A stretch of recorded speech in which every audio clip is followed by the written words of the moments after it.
Olá, aqui é Ana Espíndola. Nós estamos lendo o livro O Despertar da Leoa. Levante-se e transforme o seu mundo, da autora Lisa Beverly, da editora Chara. Nós estamos no capítulo 9, áudio 21. Caçando no escuro. Recentemente tive a chance de caçar no escuro enquanto percorria as favelas sombrias da Índia. O que encontrei no escuro me surpreendeu. Fui a Mumbai como convidada da Life. Eles fizeram uma aliança com algumas organizações locais que trabalhavam para resgatar mulheres e crianças presas na imundície e no abandono dos bordéis das favelas. O povo indiano, ele é lindo e a sua cultura pode ser graciosa e gentil, mas as condições das favelas são deploráveis. O que testemunhei fez o ambiente do filme Quem Quer Ser um Milionário parecer limpo. Ratos do tamanho de gatos pequenos se esgueiravam entre os excremento humano e animal que se espalhavam pelas vielas e ruas. Quando saí do carro com o ar-condicionado que me levou em segurança através da insanidade do trânsito de Mumbai, fui completamente transportada para um mundo estranho. Não estranho por ser exótico, mas estranho porque era um mundo em si, uma microcultura de desumanidade. Era a época das monções e a combinação de umidade com calor elevara a condição do ar de estagnado para sufocante. Imediatamente fui atacada pelos cheiros da favela, uma combinação cáustica de excremento e urina misturados com comida apodrecida, condições de vida imundas e pessoas sujas. O próprio ar era pesado e oprimido por um espírito das trevas. Percebi dois elementos em ação: o belo povo indiano e o espírito brutal que o mantinham cativo. Na favela, não havia como encobrir seus efeitos ou atributos. Homens e mulheres cambaleavam sob o peso desse espírito, enquanto a pobreza, a corrupção e a depravação pesava sua mão sobre todos. Na tentativa de passar sem ser notada, nossa equipe estava vestida com trajes indianos nativos. Mas qualquer ilusão que tivéssemos de que isso pudesse funcionar logo se esvaiu, já que éramos percebidos por todos pelos quais passávamos. O pastor e as guias missionárias que nos acompanhavam, nos ensinavam e nos encaminhavam apressadamente para a clínica médica que mantinham na região. Essa clínica construiu confiança e ganhou uma reputação de amar e servir ao povo. Entrei na sala de espera modesta, onde pacientes aguardavam silenciosamente que o médico os avaliasse. Uma equipe ministerial, composta de ex-donas de bordéis, esperavam pela nossa chegada. Entramos em uma sala lateral, onde fui instruída que estava ali somente para abençoar as mulheres nos bordéis. De repente, soube que o sermão que trazia em minha mochila seria inútil. Eu estava em um terreno desconhecido e totalmente ciente de que Lisa, a escritora, a conferencista, não iria ter êxito ali. Por estarmos disfarçadas, eu não podia usar a minha Bíblia. Minha intérprete falava um inglês muito limitado e eu não falava hindi. O contato com aquelas pessoas só podia ser feito pelo Espírito de Deus. Para captar tudo o que pudéssemos das histórias delas, colocamos no microfone dentro da minha túnica e amarramos o fio ao redor da minha cintura, prendendo o microfone a um gravador preso nas minhas calças. Uma câmera escondida estava disfarçada entre as voltas da encharpe preta que envolvia o pescoço de outra mulher. Demos as mãos, oramos e entramos nas ruas barulhentas. Tive uma sensação imediata de estar sendo observada, mas esse olhar parecia mais triste do que hostil. Olhei para cima e vi do outro lado da rua uma janela de segundo andar que emoldurava o rosto de uma bela garota asiática. Eu diria que ela não tinha mais que 15 anos de idade. Seu rosto jovem exibia um misto de dor e desesperança.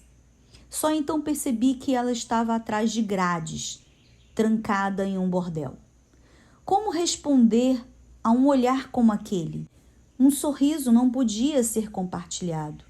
Eu não podia sacudir a cabeça e arriscar que ela interpretasse minha reação como julgamento ou desgosto.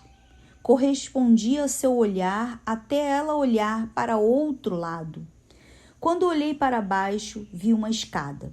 Em sua base estava sentado um grupo de homens irados. Eles encontraram o meu olhar com um desdém declarado, como se dissessem: quem vocês pensam que são?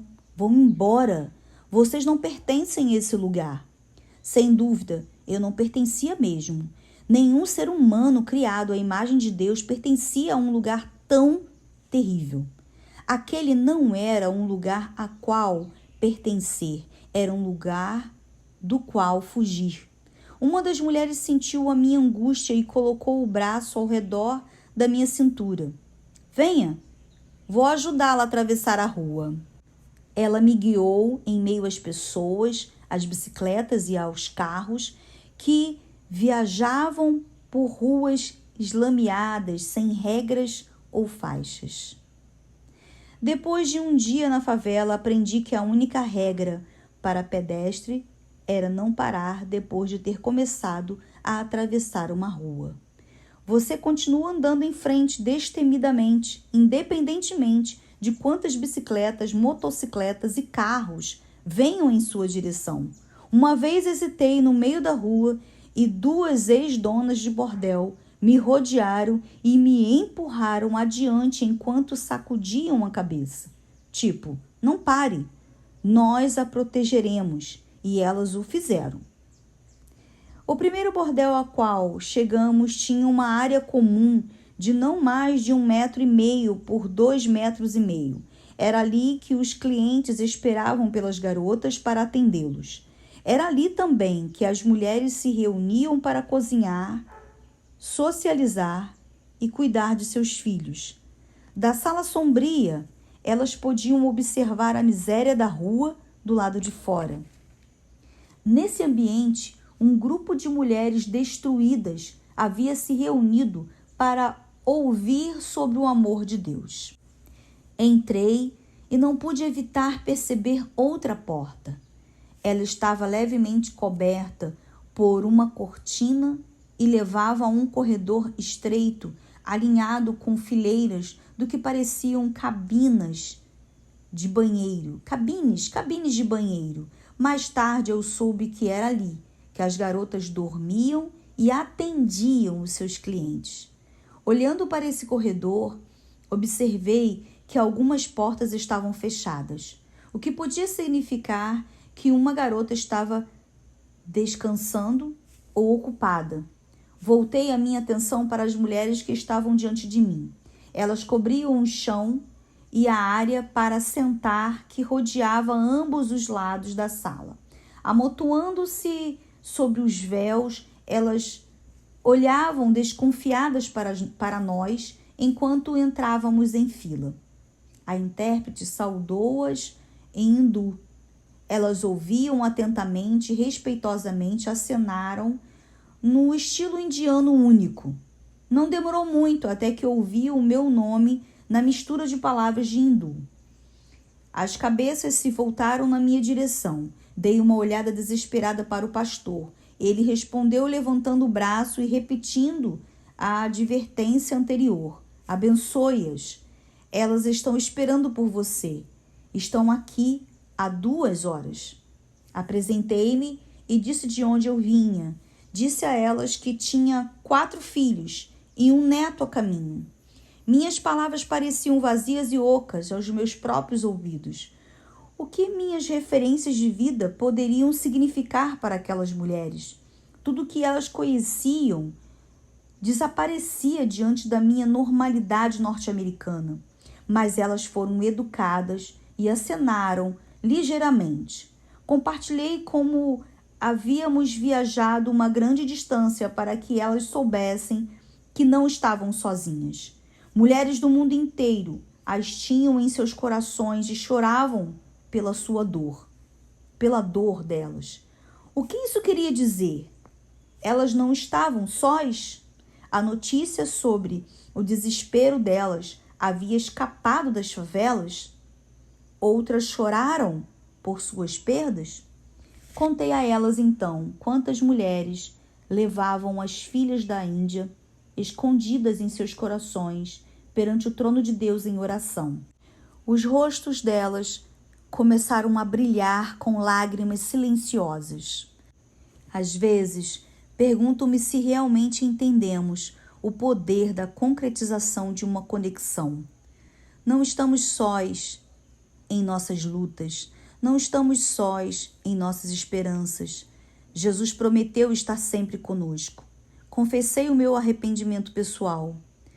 Como em minha juventude eu desperdiçara a mesma pureza sexual e dignidade que havia sido roubada delas à força. Eu tinha escolhido a promiscuidade, porém, mais tarde abri a porta para Deus, e o seu amor inundara a minha vida e me salvara da destruição. Elas se inclinaram para mim. Senti o Espírito Santo iluminar cada uma daquelas mulheres. Elas não eram uma coleção de mulheres, eram filhas individuais. Toquei cada uma dos seus rostos, uma por uma, e confiei que Deus, do mesmo modo, estenderia sua mão e acentuaria as minhas palavras humanas com o seu espírito.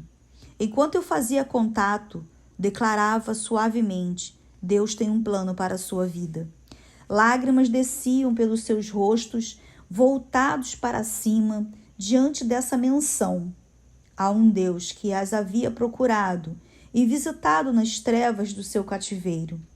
Elas sabiam intimamente o que significava viver sob a opressão e os esquemas de outros. Cada garota estava vivendo um pesadelo que outra pessoa planejara para a sua vida. Cada uma das mulheres que entrevistei fora raptada ou enganada, sendo lançada em uma vida de cativeiro sexual. Elas tinham sido levadas cativas pela promessa exatamente daquilo que eu agora oferecia: esperança. Cada uma ousara algo mais, um emprego melhor, uma educação melhor, ou apenas ser amada. Algumas esperavam escapar da pobreza cruel de suas aldeias. Essas mulheres ouviram mentiras de homens e mulheres em quem um dia confiaram. Eram histórias de tios, maridos, irmãos, primos e tias e até de amigos que as venderam. O sonho delas de uma vida melhor foi usado para traí-las. Pedi que elas tivessem esperança novamente, para confiarem em Jesus, o Filho de Deus, que não podia mentir. Também disse outras coisas a elas, coisas que agora esqueci, frases e palavras que, se fossem repetidas nessas páginas, poderiam soar infantis ou terapêuticas em nossa sociedade ocidental. Mas no momento, elas foram inspiradas pelo céu. Sem qualquer som de trombetas, uma atmosfera do céu invadiu aquela área apertada. Uma conexão havia sido feita quando elas responderam ao Deus vivo que oferecia esperança a cada uma delas. Ao sentir essa mudança e a minha inadequação para me comunicar, voltei-me para o pastor. Ele orou com aquelas mulheres e por elas. Quando ele clamou ao céu, as mulheres do nosso grupo se moveram para o meio daquelas filhas preciosas e abraçaram cada uma, cercando-as em oração. Naquele momento parecia que as paredes tinham recuado. Percebi um cliente enquanto ele saía, puxando o fecho de suas calças e lançando um olhar de desgosto sobre o ombro. Nós éramos os visitantes incomuns. Focada e feroz. Considere a seguinte passagem bíblica. Mas eu creio que os desafortunados um dia serão socorridos por ti. Tu não os decepcionarás. Os órfãos não serão órfãos para sempre. Quebra o braço direito dos perversos, quebra o braço esquerdo do homem mau, procura e destrói todos os indícios de crime. A graça e a ordem do Eterno vencem. A impiedade perde. A vítima reage. O coração dos desesperados começa a bater forte à medida que verificas sua respiração. Os órfãos ganham paz. Os sem-teto ganham um lar. O reinado do terror acabou. O governo dos chefes de quadrilha chegou ao fim. Salmos 10, versículos de 14 ao 18, na versão A Mensagem. Você pode realmente ouvir isso? Essas palavras incluem todos os elementos que precisamos para caçar na escuridão: justiça, triunfo, cura, esperança, adoção, restauração, retidão, um fim e um novo começo. Agora é a hora de orar essas palavras, e se declararmos a palavra de Deus, Ele velará por ela. Esta é uma medida extrema, uma oração do tipo mafiosa. Eu, pessoalmente, estou cansada e esgotada de orações seguras e boazinhas. Quebra o braço direito dos perversos, quebra o braço esquerdo do homem mau. Deus, essa é uma oração perigosa, é uma petição intensa, e não posso imaginar fazer essa oração baixinho ou de forma passiva. Na verdade, o Salmo 10 é a promessa de Deus que eu tomei como espada quando viajei recentemente para o sudoeste da Ásia. Todas as vezes que eu via a injustiça, eu brandia essa espada.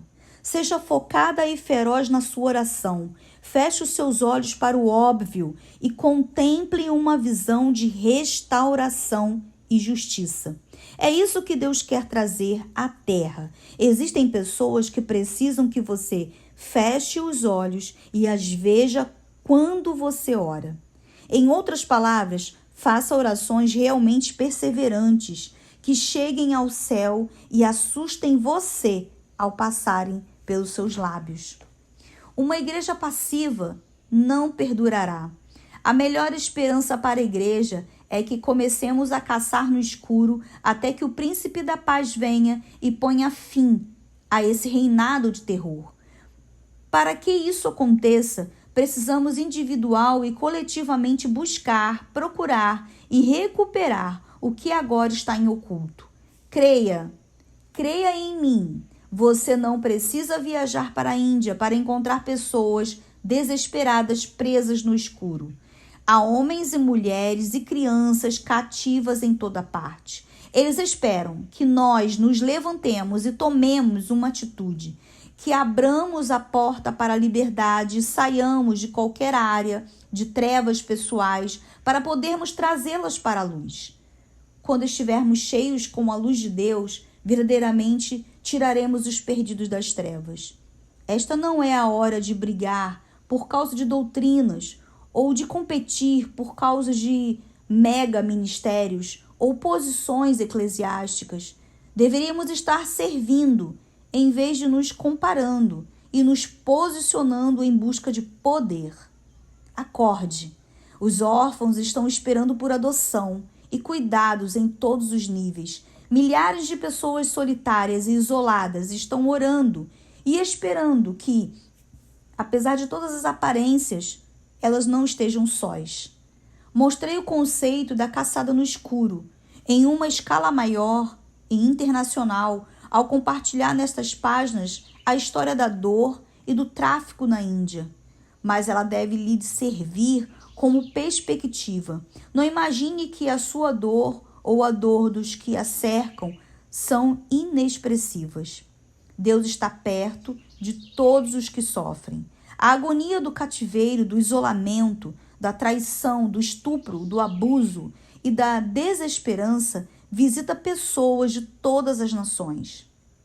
As pessoas têm as mesmas necessidades em toda parte, mas nem todas as pessoas têm os mesmos recursos. Vamos ser mordomos fiéis e multiplicar a nossa prosperidade bem. Você é abençoada em abençoar outros. Inúmeros lugares precisam da bênção que você pode dar. Você não precisa ir longe para dar. A desesperança pode ser encontrada em seu local de trabalho ou na loja onde você costuma comprar. O abuso pode estar acontecendo no casamento de uma amiga. O isolamento pode ocorrer entre as pessoas com quem você adora. Seus filhos podem se sentir traídos por alguém na escola. Muitas vezes, o próprio ato de dar esperança a outros se torna a nossa cura. Pessoas em todo o mundo precisam do amor e do valor que Jesus Cristo agrega à alma humana. Quer elas se encolham em cantos de pobreza avassaladora, se sintam em torres de marfim, quer descansem de forma inquieta em um castelo de cartas, as linhas foram traçadas, os limites foram estabelecidos. Há vida e há morte e destruição. Há esperança e há desespero. Há luz e há trevas. As dimensões nunca foram mais claras e o que está em jogo nunca foi tão precioso. As leoas vivem na luz e caçam no escuro. Assim, mulheres corajosas, não consigo imaginar um exemplo melhor de como devemos nos conduzir. Creio que você está com esse livro e ouvindo esse livro porque você é uma filha da promessa. Você escancarou a porta, agora aprenda a viver e descansar na gloriosa luz de Deus. Vamos viver levemente juntas também. Não permita que a ansiedade ou a preocupação isolem ou oprimam você.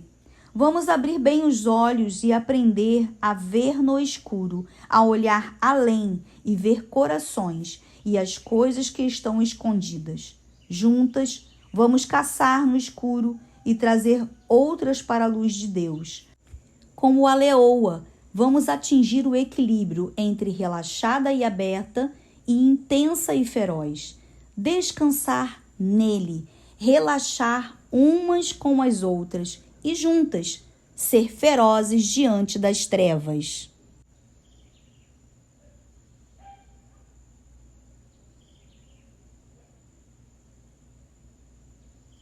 Como a leoa, vamos atingir o equilíbrio entre relaxada e aberta e intensa e feroz. Descansar nele, relaxar umas com as outras e juntas ser ferozes diante das trevas.